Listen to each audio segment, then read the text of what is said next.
الحمد لله رب العالمين واشهد ان لا اله الا الله ولي الصالحين واشهد ان محمدا عبده ورسوله صلى الله عليه وعلى اله وصحبه وسلم تسليما كثيرا الى يوم الدين.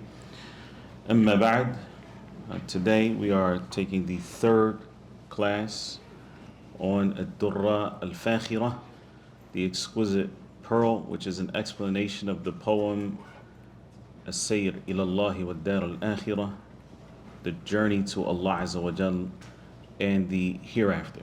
And bi'idhnillahi ta'ala, very quickly, we're going to review the awakening, if you will, al-yaqadha, which is the first station. Okay, so everybody who was asleep has to wake up to take the journey. And we said that wakefulness or the awakening is three parts. Can you read this again, bi'idhnillahi ta'ala, and then we'll cover what Ibn al-Qayyim rahimahullah ta'ala said, and then we'll move into the first line of poetry, bi'idhnillahi ta'ala. Fadda. Alhamdulillah Rabbil Alameen wa salatu wa salam ala Rasulillah. Wakefulness consists of three parts. The first is the heart beholding of the bounties of Allah while despairing of ever being able to count them or realize their magnitude. Thereafter, busying the heart with the realization of His graciousness in bestowing them and coming to full recognition of one's failure and showing the necessary gratitude. And you're going to find this concept. One important point I want to mention about the stations, and that is they do not resemble physical stations in the sense that when you get to a physical station to go to your journey, you leave that station behind, right? And you keep moving forward. With these stations, it's like when you get there, you take them with you to the next one. So you're never fully leaving any of this off.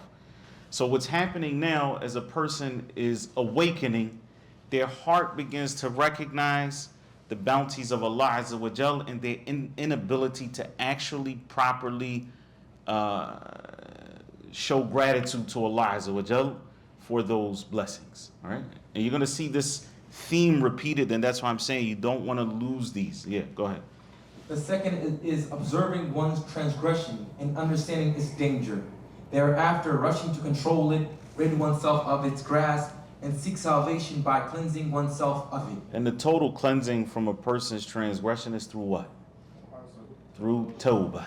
Through tawbah. The cleansing comes through tawbah. So a person in any event at this particular part is recognizing his own transgressions and then trying to do damage control because you don't want to meet Allah Azza wa Jal with those transgressions or those effects. Yes.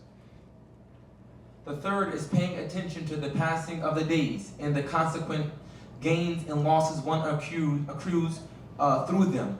Therefore, abstaining from wasting them and instead being protective of them, so that he or she may make up for what he or she missed of them and make the most of what remains. And so this is that concept of really valuing your time. نِعْمَتَانِ مَغْبُونٌ فِيهِمَا كَثِيرٌ مِنَ النَّاسِ. The Prophet ﷺ said that there are two blessings which many people are cheated out of: as-sihhatu wal-faragh, health and free time.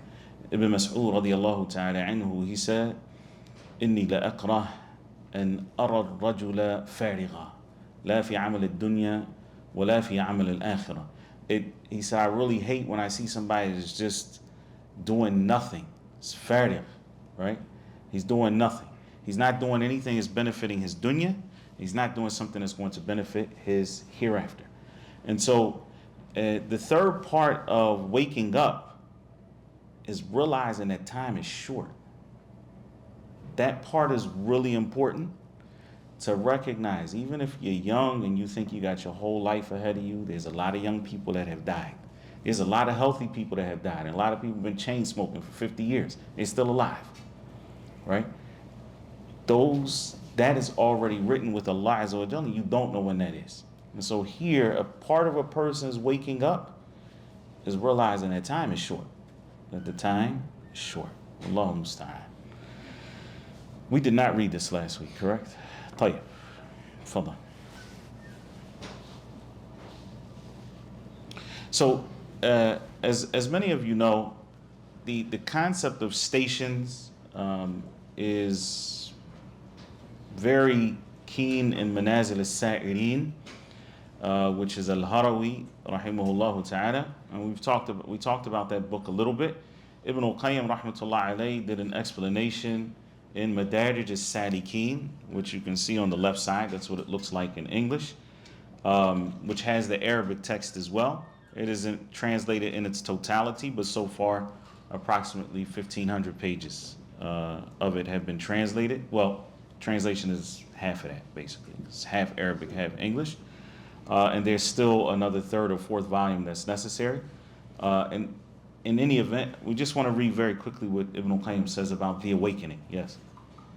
The first of the stations of servanthood is the awakening. It is the stirring... servanthood, servitude, al-ubudiyya. Yeah. It is a stirring of the heart to an awesome and sudden panic from the slumber of heedlessness. By God, how beneficial this panic is, how invaluable and vital, how direly needed for the journey ahead. So when he talks about panic, a lot of us, when we think panic, we think there's something bad, like, I'm panicking, or you're having a panic attack. No, he's saying this is the type of panicking that wakes you up. And sometimes that's exactly what a person needs. They need that wake-up call. Now I'm not heedless anymore. Now I'm paying attention. I need that kind of energy for this journey. Right? Yes. Whosoever feels it, by Allah, feels the breeze of felicity, without which he stays in the stupor of heedlessness. Yani, if you never feel that panic, you'll just stay heedless. Allah, it's a blessing from Allah to wake you up. All right? Yes. When he is alerted, he resolves to journey to the first stations, starting for his land from where, unbeknownst to him, he was once captured. Hurry to the gardens of Eden, for they are your first destination where you shall camp. Once captured by the enemy, now we return home and celebrate. He now gathers his provisions and sets off for the station of resolve, which is the solemn pledge to undertake the journey, parting from anything that obstructs and hinders it, taking up everything that helps and brings it closer. So Ibn al-Qayyim here, the way that it's laid out in Madarij al-Salikin is that the first station is awakening, and then there is that resolve. And resolve is that you have firm determination that you travel the path, that you're not going to look back, and that you're going to keep going forward no matter what happens, no matter the difficulty, no matter the obstacles, that you're going to move forward. We're going to do it, we're going to take a different approach to the stations, but just so that you understand why he's going where he's going. Yeah. His resolve is only as good as his initial alertness and awakening, and his preparation is only as good as his resolve. I want you to break this down. He said his resolve is only as good as his initial alertness and awakening. Why do you think that is? Yes. Because the diligence that he takes has to do with what level his awakening is. Correct. So the determination is, it lines up directly, okay? So there's a direct correlation or proportion between how determined you are will determine, will be determined by how awake, how alert you are, how much panic you actually have. And again, we're going to get to fear. We're not talking about the fear that's debilitating, that makes you despair from Allah's mercy. Not that, but enough panic to recognize that life is really short and that the hereafter is really long. And that you got to prepare here. Let's keep it. And then the second part, your preparation is only going to be as good as your resolve is, and that's because if you're not really that determined, if you don't really have that kind of resolve, if it's just like if this gets a little difficult, I still got a plan B, right? I'm gonna be on the sirat al-mustaqim and all of that. But then if things get a little difficult, my money gets tight, I'm gonna just go back and do some haram stuff, right? If that's because if a person's resolve isn't that strong, then their preparation isn't that strong, right? And that's why from the art of war, they say don't have a plan B. Plan B is to make plan A work. Nah. When he awakens, his awakening leads him to thinking, which is the name for the focusing of the heart on his sought after goal, for which he is now prepared, but only in a general way, not yet knowing its specifics, nor the way that leads to it. Right, and that's where knowledge comes into play. May Allah Azza wa Jalla increase us all in knowledge. So, we are going to begin with the first line of poetry. The author, rahimahullah ta'ala, says, سَعِدَ الَّذِينَ تَجَنَّبُوا سُبُلَ الرَّدَى وَتَيَمَّمُوا لِمَنَازِلِ الرِّضْوَانِ. You can read the left side, because that's what comes in the book. Fortunate. Fortunate are those who avoid the destructive paths, intending the stations of Allah's good pleasure. There's another translation you'll see in the box each time. Go ahead, blessed.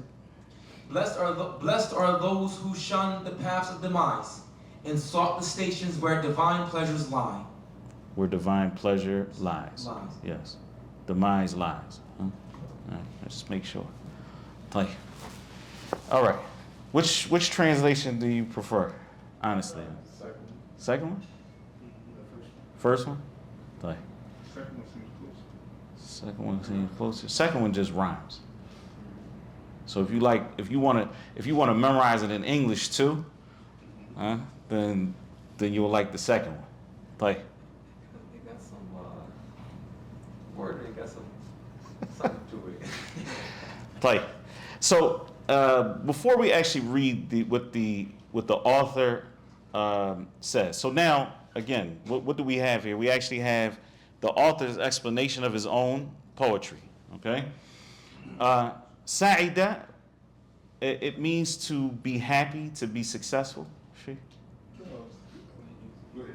Go ahead. What? No, I had looked up some of it when I seen the Sa'ida means happy. So to me, I mean, fortunate could be happy, but it seems like blessed is more towards that meaning. Correct. Okay. Correct. So Sa'ida, which means to be happy, to be successful. Okay. It is the opposite. You should write this down. It's the opposite of shaqa. The opposite of shaqa. Allah Azza wa Jalla, when describing people in the hereafter, He said, فَمِنْهُمْ شَقِيٌّ وَسَعِيدٌ. فَمِنْهُمْ شَقِيٌّ وَسَعِيدٌ. Some of them are going to be wretched, and some are going to be happy and successful. There is no third party. فَمِنْهُمْ شَقِيٌّ وَسَعِيدٌ. جَعَلَنَا اللَّهُ مِنَ السُّعَدَاءِ. May Allah make us amongst the happy. So, similarly, Allah Azza wa Jalla, in the Quran, when He talks about how to be happy, He says, فَمَنْ اتَّبَعَ هُدَايَ فَلَا يَضِلُّ وَلَا يَشْقَى. Whoever follows my guidance, yani the revelation that has been revealed, فَلَا يَضِلُّ, that person will not go astray. What's the opposite of go astray? فَلَا يَضِلُّ. He will be guided. That person will be guided. وَلَا يَشْقَى. And he will not be wretched, meaning he will be what? Happy. So whoever follows Allah Azza wa Jalla's revelation, then that person will be guided and happy. They will have huda and they will have السعادة. They will have huda and they will have sa'ada. وَمَنْ أَعْرَضَ عَنْ ذِكْرِي فَإِنَّ لَهُ مَعِيشَةً ضَنْكًا. And whoever turns away, this is important. مَنْ أَعْرَضَ. Allah Azza wa Jalla, we usually say turn away. أَعْرَضَ is a willful, not willful disobedience, closer to willful ignorance. It's a deliberate evasion. Okay? Deliberate evasion. من أعرض عن ذكري. This is the kind of person who you're trying to tell what's right, and they go like this. They turn away. They don't want to hear it. They don't want to hear anything. That person, down the line, they'll say, I didn't know. You didn't want to know. This person is evading the truth. فَمَنْ أَعْرَضَ عَنْ ذِكْرِي, whoever evades, deliberate evasion of the revelation, and dhikri, the remembrance, فَإِنَّ لَهُ مَعِيشَةً ضَنْكَ, he will have a miserable life. This person will have a miserable life, and they will not be sa'id. They will not be sa'id. Sa'ida alladhina tajannabu. Tajannab means to avoid, to shun. It involves intentionality. It doesn't just mean to leave something. Okay? It's different than taraka. Taraka means that you left something. But that could just be because you forgot. So I left it. Oh, I forgot it. Okay? You forgot. You left. Tajannub is different. It is actively avoiding something. So there's that level of intentionality. Tajannabu subul ar-rada. Subul is the plural of what? Sabil. Sabil. Sabil is a path. Okay? Right. Ar-rada comes in the Quran multiple times. In kitta la turdin.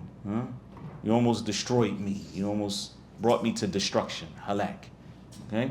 So ar-rada is destruction. All right? Now, notice here what he's saying, because and then we're gonna read what he says, but I just want us to understand the words. Because tajannub is important here. And there's an element that we'll miss if we don't understand tajannub. Alhamdulillah. Tayyib. Paths of destruction. People might not travel paths of destruction. They left them because they didn't even know they existed, for example, right? And other people may travel them because they didn't know they existed. Tayyib. What do we say about tajannub?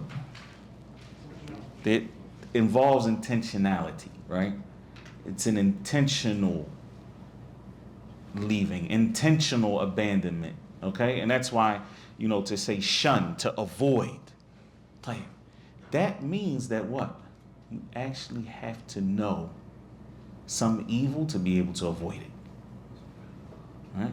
عرفت الشر لا للشر لكن لتوقيه. I learned about evil, not for itself, but so that I could what? I could stay away from it, to be cautious of it. Whoever doesn't know al-khayra min ash-shar waqa'a fi. Whoever doesn't know good from evil will fall into the evil. Sa'id alladhina tajannabu subul ar-rada. Those people, they're the happy people. They're the successful ones. The ones that avoid those paths of evil. وَتَيَمَّمُوا لِمَنَازِلِ الرِّضْوَانِ. And instead they turn to and intend the stations that lead to Allah Azza wa Jall's pleasure. All right?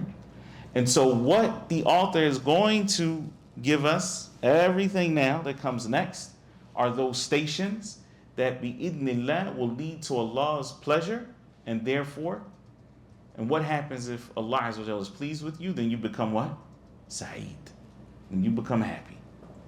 سعد الذين تجنبوا سبل الردى وتيمموا لمنازل الرضوان. Fadl, read what he says. This is the foundation of their path and the principal course of their party, in that they avoid the paths of spiritual loss and anguish and intend the paths of Allah's good pleasure. They avoid the paths of shaitan and intend to be worshippers of the most merciful. Tayyib. The paths of shaitan. The paths of shaitan. What are the paths of shaitan? Ibn Abbas, rahmatullahi alayhi, in his tafsir of shaitan's statement to Allah subhanahu wa ta'ala, when he says, لَأَقْعُدَنَّ لَهُمْ صِرَاطَكَ الْمُسْتَقِيمِ. I'm going to sit on that straight path, qu'udan. I'm going to be there, right?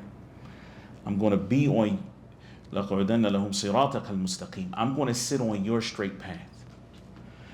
ثم لآتينهم من بين أيديهم ومن خلفهم وعن أيمانهم وعن شمائلهم. That I'm going to come to them from in front, from behind, from the right, from the left. وَلَا تَجِدُ أَكْثَرَهُمْ شَاكِرِينَ. And you will not find that the majority of them are grateful. Right? If they're not grateful, then they are kafirin. You're going to find that the majority of them are not grateful. They're ungrateful. Tahir. These are the paths of shaitan. Ibn Abbas said, come from in front of you, يعني الشيطان يقول شككهم في آخرتهم.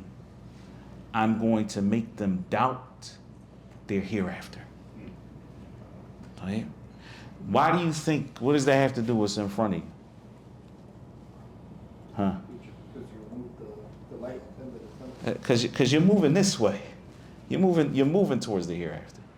So that's what's in front of you. What did Allah Azza wa Jal say to the Jews at the end of when he says,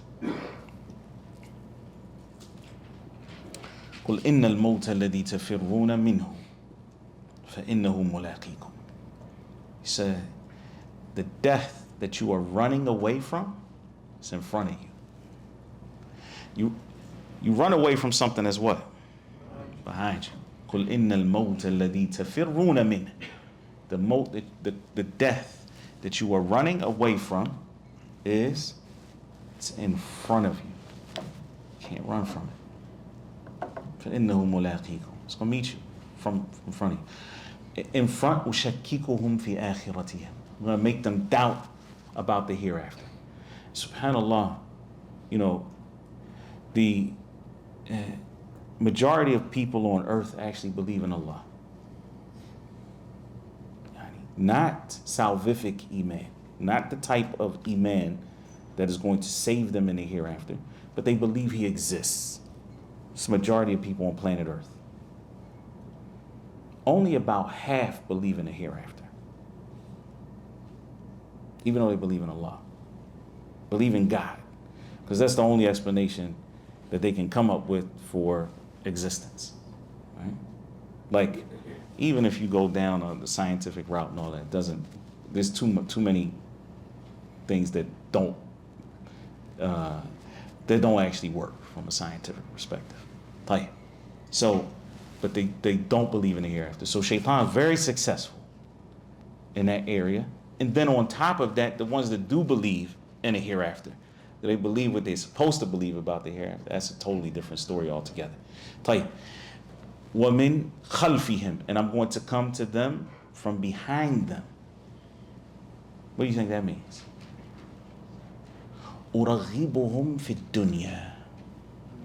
I'm going to make them want the dunya. But the dunya is back there. Dunya is back there. So, if he can't get you to totally have doubt about the hereafter, then the next best thing is to what? Get you so attached to the dunya that you're not really thinking about it. You know it's coming, but you're preoccupied. أُرَغِّبُهُمْ فِي الدُّنْيَا. And I'm just going to make them want it and be preoccupied with it. طيب. وَعَنْ أَيْمَانِهِمْ. And then I'm going to come to them from the right side. يعني أُشَبِّهُ عَلَيْهِمْ دِينَهُم. I want to make them have doubts about the religion. Okay, so different from the way that you shakkik. When he makes you doubt the hereafter, it's different than the kind of doubt that we're talking about with deen. يُشَبِّهُ عَلَيْهِمْ أَمْرَ دِينِهِمْ. Yeah, and he's going to cause you to wonder about certain things in the deen, and should you do it or should you not, and how, right? So just to mess with your head, shubuhat, okay? And then come to them from the left side, what? Shahi ilayhim al-ma'asi. I make them want to do sins. Make them want to disobey Allah Azza wa Jal. All right? So in general, these are the ways, this is how shaitan comes. This is how shaitan comes to a people. Tajannabu, as he said, turuq ash-shaitan. Yani that they avoid the paths of shaitan and they intend and turn to the worship of Ar-Rahman. Keep going. They avoid the paths of the blazing fire and intend the paths of eternal bliss. They abandon evil and do good.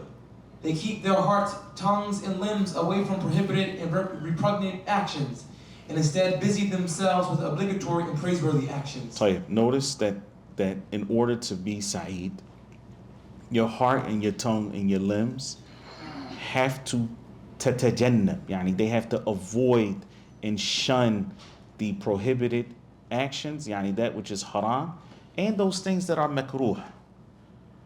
And don't just look at makruh as something that, oh, it's better if I don't do it, but it's okay. No, in general, it's really not okay. I mean, we shouldn't be doing those things. It's called makruh for a reason. It's not light, it's repugnant, but it's not haram. So a person should really try to avoid those and then preoccupy themselves with doing what Allah Azza wa Jal commanded them to, what Allah Azza wa Jal commanded, and those things that Allah Azza wa Jal loves. He says praiseworthy. Mustahab, right? What tell you, what does that actually mean? What word do you hear in there? Hub. Istahabba, right? Ist means to, in general, to seek. Hub, seeking love. Istahab, mustahab, yani that it's something that Allah Azza wa Jal loves, right? So it's praiseworthy for sure, but holding on to that is, that meaning is important. Yes. They adorn themselves with beautiful character and purge themselves of all reprehensive traits. Yeah. So they stay away from that which is reprehensible, and they adorn themselves with beautiful character. Here, what we see is that the author, rahmatullah alayhi, is, when talking about happiness and success, he mentions that in order to achieve happiness and success, then two things have to happen. One is that the person avoids the destructive paths, and the other is that they work towards Allah's pleasure. We saw that in the lines of poetry. تَجَنَّبُوا سُبُلَ الرَّدَى وَتَيَمَّمُوا لِمَنَازِلِ الرِّضْوَانِ, working towards, intending Allah Azza wa Jal's pleasure. And this is the famous rule, if you will, of tazkiyah, which is that purification precedes beautification. At-takhliyah qabl at-tahliyah. Right? I mean, this is basically, once you hear it, you say, oh yeah, that's common sense, right? You don't go put really good, nutritious, good tasting food on a dirty plate, right? At takhliya first you clean the plate, and then you put the good food on it, right? You empty out the impurities that's in the vessel, and then you fill it back up with something that is good. At takhliya qabl at-tahliyah, right? So here, avoiding the destructive paths is the purification part, and you'll see at the bottom, doubt, preoccupy, confuse, entice. What do you think that refers to?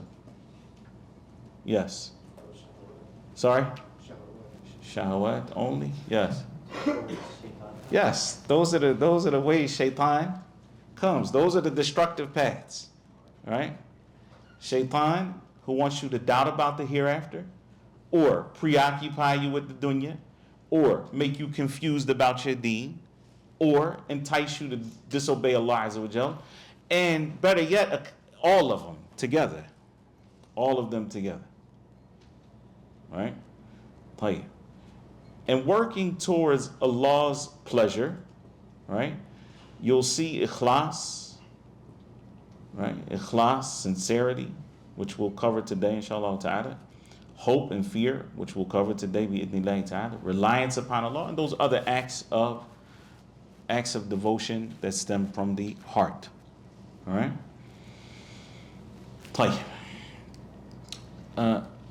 Few other things that I'd like to cover before we close out this part on happiness.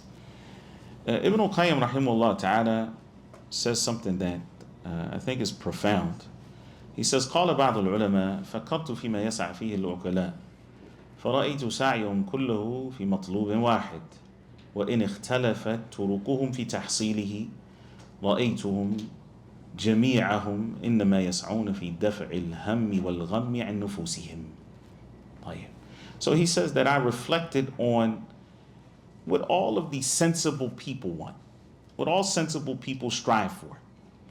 And I found that all of their efforts are directed towards one single goal, all sensible people. And that goal, even though their methods of attaining that goal differ, the goal is one, and it is to strive to alleviate worry and sorrow from their souls. طيب. يعني, everybody has really one goal, and that is to be happy. All sensible people are striving, even though they're taking different paths to be happy. That's their aim. طيب. He goes on to say, and by the way, this is actually Ibn Hazm's statement, but Ibn al-Qayyim took it and explained it. Right? He says, فهذا بالأكل والشرب وهذا بالتجارة والكسب وهذا بالنكاح وهذا بسماع الغناء والأصوات المطربة وهذا باللهو واللعب. He says this one, and he's looking to be happy, so he's through eating and drinking. Like, let me ask you something. You ever heard of that? Somebody trying to be happy through eating and drinking? Yeah? Like what?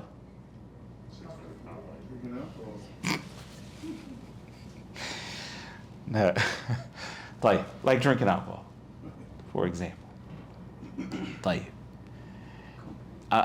We need to be clear on something. So the ulama, when they talk about sa'adah, all of it goes back to one thing, which is rahat al-qalb.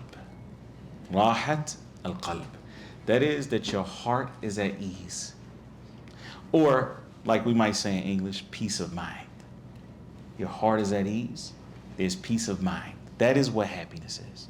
All right? Like Ibn Hazm says here, Ibn al-Qayyim, yani, to push away sorrow and worry from themselves. All right? We got that? A person who gets high or inebriated in any form, are they ever happy? They think they are for a minute. They think they are for a minute.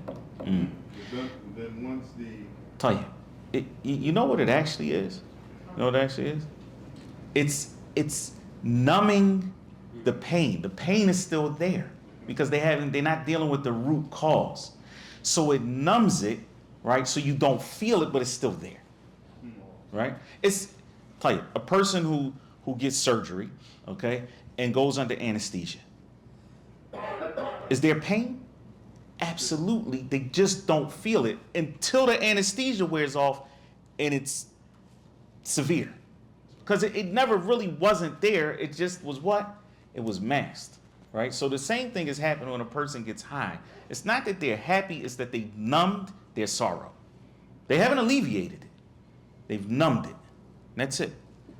And once they're not high anymore, then they go right back to where they were. Which is why it creates an addiction, because you start getting addicted to the numbness of the pain. Wallahu a'lam. So he says this one is looking for happiness through eating and drinking, and some through doing business and making money, others through marriage. وهذا بالنكاح doesn't necessarily mean marriage. It could mean and some through listening to music and delightful sounds, while others engage in play and entertainment. Play and entertainment, not necessarily haram. Like all of this, not necessarily haram. But you know what it is? It's a distraction. And it can become haram depending on how distracted a person becomes from the path of Allah subhanahu wa ta'ala. So, فقلت هذا المطلوب مطلوب العقلاء ولكن الطرق كلها غير موصلة إليه. He says that yes, this goal is indeed the pursuit of those who are sensible, but none of these paths lead to it. None of these paths lead to that goal. طيب. Rather, many of them بل لعل أكثرها إنما يوصل إلى ضده. Many of them may lead to its opposite. Many of them may lead to its opposite. That is, that they increase a person in sadness and sorrow. What did Prophet ﷺ say? Ta'isa abdud dinar. Ta'isa abdud dirham. The one who worships the dirham and the dinar and the clothes and the this, that person is miserable. Miserable. Right? And he calls him a abd. By the way, Prophet ﷺ is talking about Muslims here. He's talking about Muslims. Not the kind of abd that takes them outside of the fold of Islam, but this is the everything that preoccupies their mind. They're miserable. Wallahu musta'an.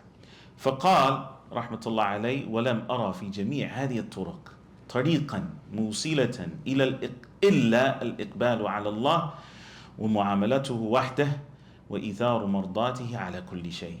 He said the only path that is truly effective, none of these paths are effective. The only one that actually brings a person happiness is turning to Allah. وَمُعَامَلَتُهُ وَحْدَهُ. And that you deal with Allah Azza wa Jalla alone. Not that you cut yourself off from the creation, but He becomes the object of your worship, of your concern, of all of that, prioritizing His pleasure over everything else. That is how a person becomes happy. Yani through tawhid. And this is why Sa'di rahimahullah ta'ala in other places says وَمِنْ أَعْظَمِ فَضَائِلِهِ أَنَّهُ يُحَرِّرُ الْعَبْدَ مِنْ رِقِّ الْمَخْلُوقِينَ. Yani from the greatest virtues of tawhid is that it frees a slave from bondage to the creation. وَالتَّعَلُّقِ بِهِمْ وَخَوْفِهِمْ وَرَجَائِهِمْ وَالْعَمَلِ أَجْلِهِمْ. And that a person is attached to the creation, and that he puts his hopes in them, and that he fears them, and that he does what he does for their sake. Tawheed, yani making Allah Azza wa Jalla the sole object of the one that you're trying to please at the expense of anything else, and that you prioritize His pleasure. That's what's going to bring you. As-Sa'di rahmatullah alayhi says, وَذَلِكَ هُوَ الشَّرَفُ الْعَلِي وَالْعِزُّ الْحَقِيقِي. Yani that's true nobility, right? This is real honor, okay? That you're liberated. You're liberated from being a slave to what people think, and doing what you do for their sake. And you do what you do for the sake of Allah Azza wa Jalla. طيب. A lot more can be said about this topic. Subhanallah. However, what we're going to do is refer you to As-Sa'di has a book himself, which you can see 3 different translations here. All right, How to Achieve Happiness. Al-Wasa'il al-Mufida lil-Hayat al-Sa'ida. Beneficial means to a happy life. How to achieve happiness. 8 steps to happiness. Oh boy. So those are 3 translations. One second. Here's 2 more. And I guess it's that important. Mashallah. I actually left off one. There's another one. But طيب أبشر فضل. Yeah. And then those are the other ones. The one that Sheikh Mu'tasim al-Hamidi did, the one on the left-hand side, it's not a direct translation. That's the only one that's not a direct translation, but it's based on Wasa'il al-Mufida. It's a very good book, yani, and you can read it quite quickly. By the way, it's not a long read. You can sit down for an hour or less or thereabout, and you can read the whole thing. And one of the things that he highlights, subhanallah, which is is al-iman bil-qadr, and having true faith in Allah Azza wa Jalla's decree. Al-iman bil-qadr. And the only people who have true iman bil qadr are Ahl Sunnah wal Jama'ah. Out of all of the creation, only Ahl Sunnah wal Jama'ah have the correct belief in Allah Azza wa Jal's qadr, and that will alleviate a lot of people's mental anguish. And Allah Azza wa Jal is not just the creator of our bodies, but He's the creator of our psychologies, and He knows what we need. And He made obligatory what we need to be happy in this life and the next. From that is an iman bil qadr. Tayyib, you had a question, Fadha? What's the best translation? I don't know. I actually don't know. Nah.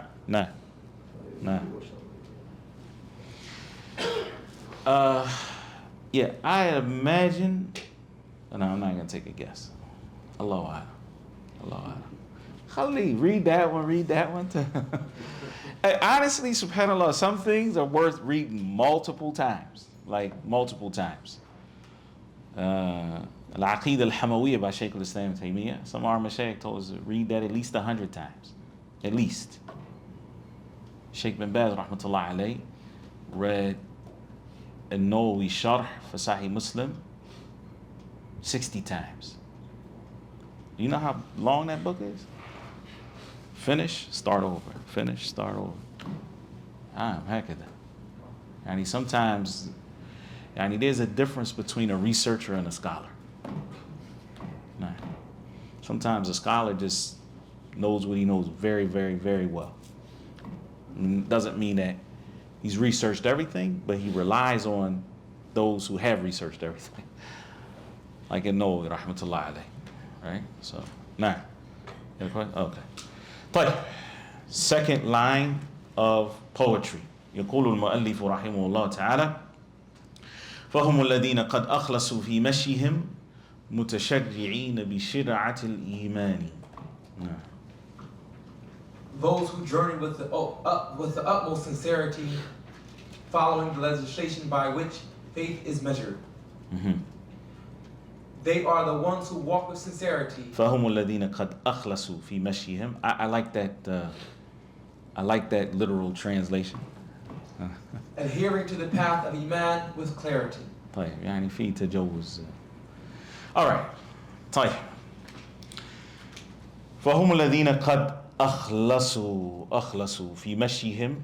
So here the author is going to talk about al-ikhlas, and he's going to talk about متشرعين بشرعة الإيمان. Here he's talking about compliance, يعني متابعة or conformity. All right? So, read what he says and then we'll go break this down, inshallah. These two principles, sincerity, ikhlas, and conformity, mutaba'a, are a prerequisite for every act of worship, in inward or outward, to be valid. All right, notice this here. Every act of devotion, whether it's an external act of devotion like what? Like salat. Or an internal, heart-based act of devotion like what? Like tawakkul. Tayyib. Both have to be what? Sincere for Allah subhanahu wa ta'ala, and they both have to comply with the sunnah of the Prophet alayhi salatu wasalam. So if a person says, he just sits in the masjid all day. He says, brother, can I get $1, $2, $20, or whatever? Well, you need a job, or what's going on? He said, nah, I need a job. I put my tawakkul in Allah. Put my trust in Allah. Stay in the masjid, worship Allah, and I'm being provided for. Like, what's that called? It's called tawakkul. Al-mutawakkilun. There's books written about that. Right? A tawakkul. Is it actually time for salat? Ya Allah. Ya Rabbi. La ba'as. طيب. Tawakkul means pretentious tawakkul. Fake tawakkul. Fake. Yeah, like a person that's not really hurt, but then they start acting like they crying. You say, yatabakat. And he fake crying. Okay? A tawakkul, yatawakkal, is fake tawakkul. So because why? Because it's not in accordance to the sunnah. And so that tawakkul is not real tawakkul and it's not valid. It's not accepted. Right? So both external acts of devotion to Allah subhanahu wa ta'ala and internal both have to be sincere for the sake of Allah Azza wa Jal and comply to the sunnah of the Prophet alayhi salatu wasalam. Either the absence of either one of them can cause the deed to be invalid. If it lacks ikhlas, then for sure the deed is invalid. If it lacks mutaba'ah, it may be valid under certain circumstances, right? Or because the reward may decrease according to a person's lack of compliance. But if a person has full compliance, in fact, even if they prayed behind the Prophet sallallahu alaihi wasallam, just like he prayed externally, but they disbelieve in their hearts, like the munafiqeen, right? They have no sincerity in their actions. Is it valid? No, it's not valid. It's not accepted from them, right? Because they lack sincerity. They lack ikhlas, which we're going to see perhaps a more accurate translation is purity of intention. But we can work with either one, inshallah. Now, Every act that is not done intending the face of Allah is futile. And every act that does not conform to the sunnah of Allah's messenger. It should say intend in the face of Allah alone, because a person who intends Allah Azza wa Jal's pleasure and the pleasure of someone else at the same time, they've intended Allah Azza wa Jal's pleasure, right? But not alone. And Allah Azza wa Jal says, as it comes in the hadith al-Qudsi, man amila amalan ashraka fihi ma'iya ghayri taraktuhu wa shirka. Whoever does an act and takes a partner with me in that act. In other words, they did it for me and something else. Not that they just did it for something else, but they did it for something else along with me. So they want to get a reward from me, but they also want people to praise them. Taraktuhu wa shirka. His whatever else he wanted, they can have all of that. They can have it all. He's not getting anything from Allah Azza wa Jal. Now, and every act that does not conform to the sunnah of Allah's messenger sallallahu alaihi wasallam is rejected. The Prophet alayhi salatu wasallam said, "Man amila amalan laysa alayhi amruna fahuwa raddun." Whoever does an act, man amila amalan laysa alayhi amruna, that does not conform to our command, that does not have precedence in our teachings, it's not from this deed, fahuwa radd, then it's going to be rejected. Nah. It is only when an action combines sincerity for the one being worshipped, which means intending to seek the face of Allah alone when performing the action, and conformity with the messenger by doing those actions that have been prescribed and legislated, that an action becomes acceptable. Nah. So here, why do you think he's beginning, before we get into the stages of what we have to do, like loving Allah, fearing Allah, hoping in Allah, so on and so forth? He's starting with what we need in order for all of those acts of the heart or acts of devotion to be accepted by Allah subhanahu wa ta'ala. Learning about love or fear or hope and so on, but not having this as your base. That is, sincerity for the sake of Allah Azza wa Jal, and that it complies to the teaching of the Prophet sallallahu alaihi wasallam, then those other acts are not going to be valid and not accepted by Allah subhanahu wa ta'ala. So for that reason, we're going to talk about ikhlas, and we're going to talk about the sunnah of the Prophet alayhi salatu wasalam.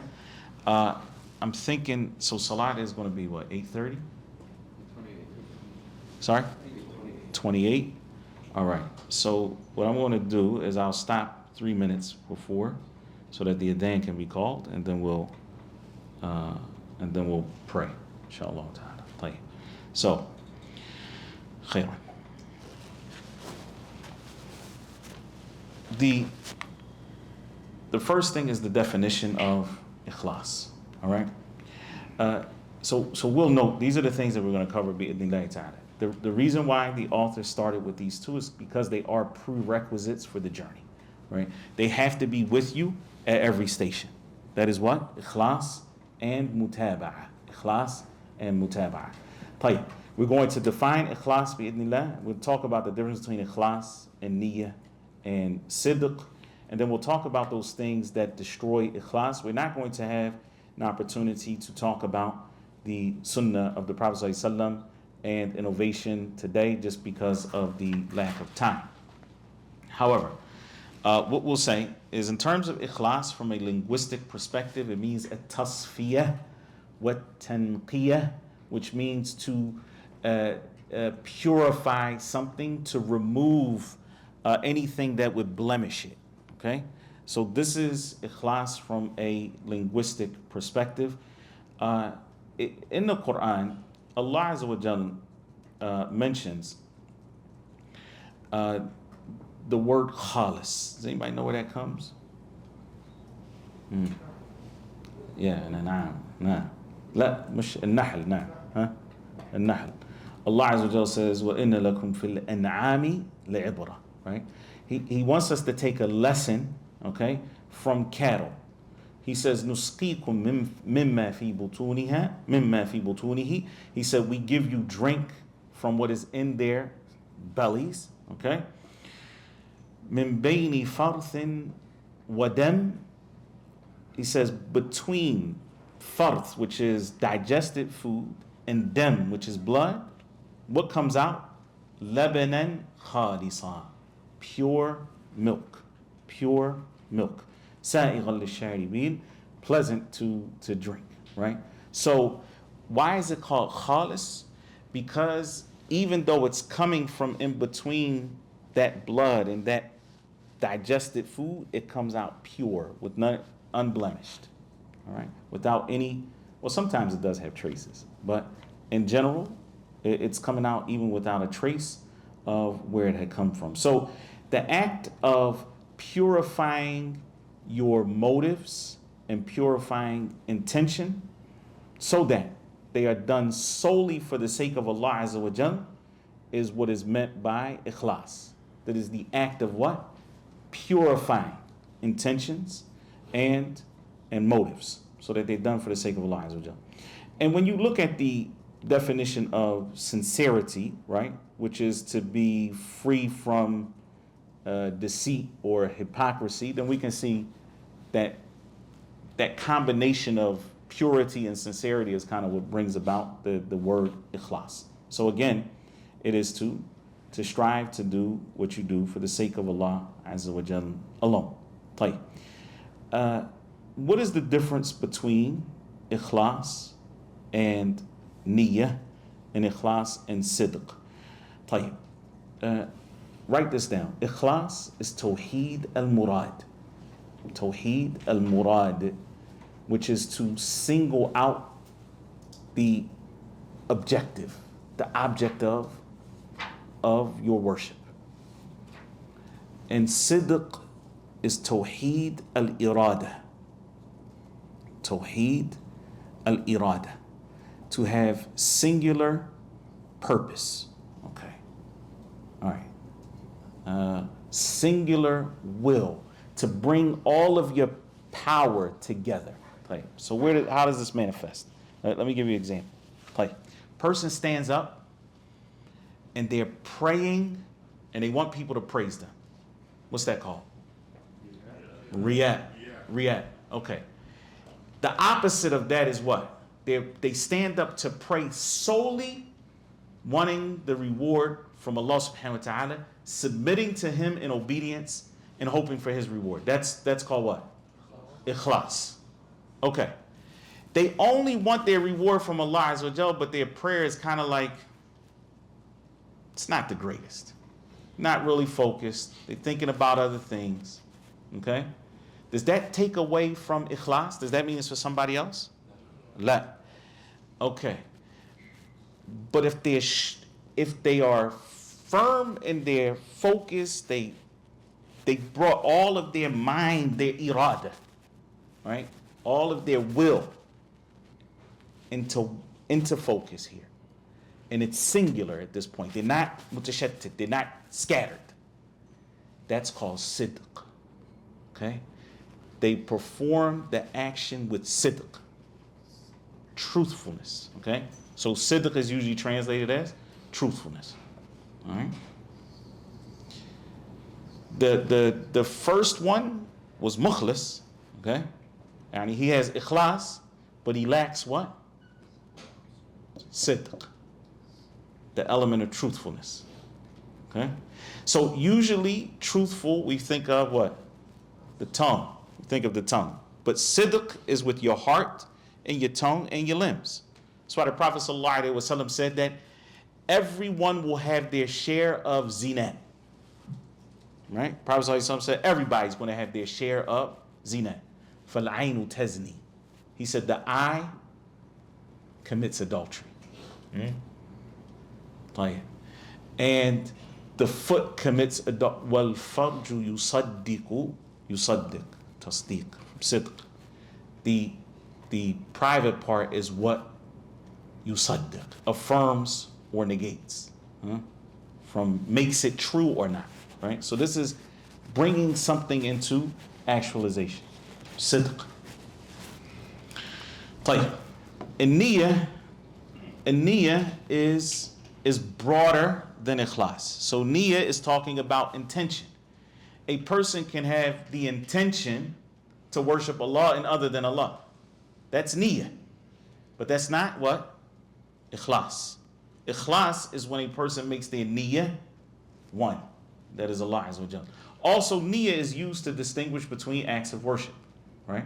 So, a person stands up. The only difference externally between Dhuhr and Asr is what?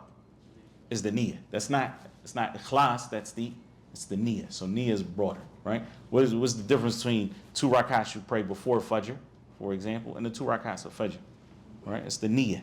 It's what a person's niyyah is. طيب.